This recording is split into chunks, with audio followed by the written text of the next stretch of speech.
He said he would only serve one term, and in that time he expanded the country more than any other president. Oregon, Texas, California, the Mexican Cession, he got it all. But behind the map gains is a president who micromanaged war, fueled slavery, and died exhausted. Was he a mastermind or a menace? Welcome to Presidential Paradox, and today we are talking about our 11th president, James K. Polk. Polk was born in North Carolina, raised in Tennessee, and was often sickly as a child. At age 17, he underwent bladder stone surgery without anesthesia. He came from a politically connected family and studied law at UNC. He was a strong Jacksonian by heart and had a close mentor relationship with Andrew Jackson himself. He served in the House of Representatives, then governor of Tennessee. He was known as Young Hickory because he was a staunch Jackson supporter. And he was a dark horse candidate in 1844. Few expected him to win the nomination, but he was a compromise between party factions. Couple cool facts about Polk. One, he is the first president to have his inauguration covered by telegraph. And he also kept a detailed diary throughout his presidency, which was an absolute goldmine for historians. Now, what case can we make for James Polk being one of the best presidents in history? Well, for one, manifest destiny was realized under him. He secured the Oregon Territory peacefully through negotiation with Britain. He annexed Texas and provoked a war with Mexico, which led to the U.S. gaining California, Arizona, New Mexico, Utah, Nevada, and parts of Colorado and Wyoming, over 400,000 square miles.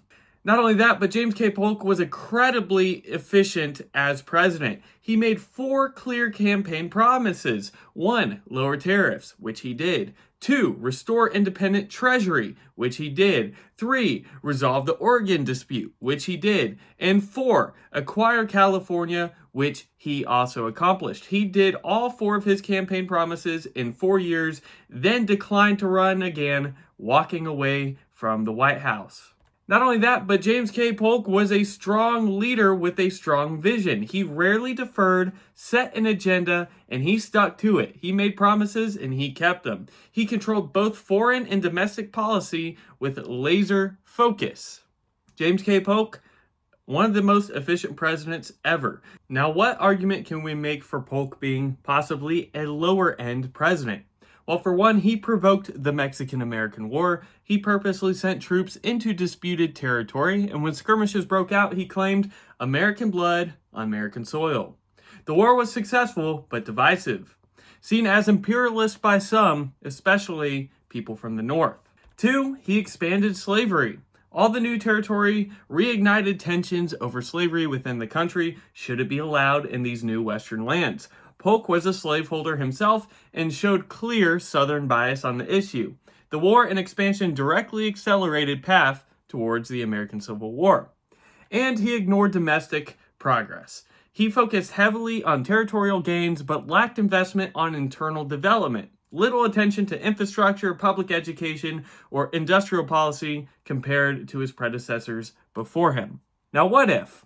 What if Polk had sought a second term? Would he have managed the slavery question better or worse? What would his new agenda be, and could he succeed at hitting all the new campaign promises? What would they be? Let me know in the comments below. I'd love to hear your opinion on the matter. Now let's grade James K. Polk on several different categories and then ultimately rank him on the presidential tier list to see where I believe he falls compared to the others. Let's grade him first on road to the White House. He was a dark horse candidate who rose through Jacksonian loyalty. Not easy, but strategic. I will give him a solid B for his road to the White House. Now, what about his successes? He achieved every major campaign goal and won a massive war. Every campaign promise he kept, he made it, completed.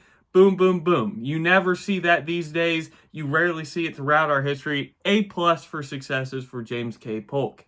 Now, what about his failures and controversies? The war with Mexico was controversial, even though it was successful. And he expanded the slavery crisis dramatically. I'll give him a C for failures and controversies. He wasn't without some of them.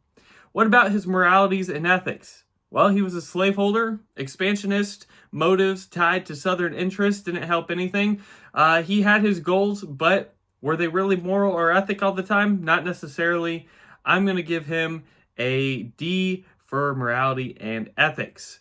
Now, what about long-term impact? He redrew and expanded the map of the United States. Manifest destiny was fulfilled, and of course, we feel that impact today with all of our Western states that we got going on. I'm going to give him an A for long-term impact. Now, what about his leadership and vision? He had unrelenting focus, but lacked flexibility or collaborative spirit. Just as long as he got the job done, he got it done. But it is that vision, that leadership, that drive that made him successful. I'm going to give him an A- for that category. Now, what about his public sentiment? He left office with respect, but war weariness and tensions were rising. He definitely could have won a second term, but decided not to. I'm going to give him a B- for public sentiment. Now, what about constitutional respect? He worked within the system, but stretched wartime powers a bit to help the American edge. So he stuck to it for the most part, but not as much as I would like. I'm going to give him a B for constitutional respect. Finally, James K. Polk's final tier is going to be a solid B. I believe he is one of the better presidents in U.S. history. Yes, he had some blind spots and a little controversy, as most presidents do, but I respect a guy that gets what he says done, and that's exactly what Polk did to a T. I'm giving him a B. Polk accomplished more in 4 years than most presidents do in 8. But his legacy is a bit of a double-edged sword. Expansionism and division went hand in hand. But he got the job done, and to that, I say salute. Like if you like this video. If you want to see more of the Presidential Paradox series, you definitely have to hit that like button. And if you want to see more outdoor videos, faith-related content, you might be interested in what I got going on the channel, hit that subscribe button and join the Southern Woods community.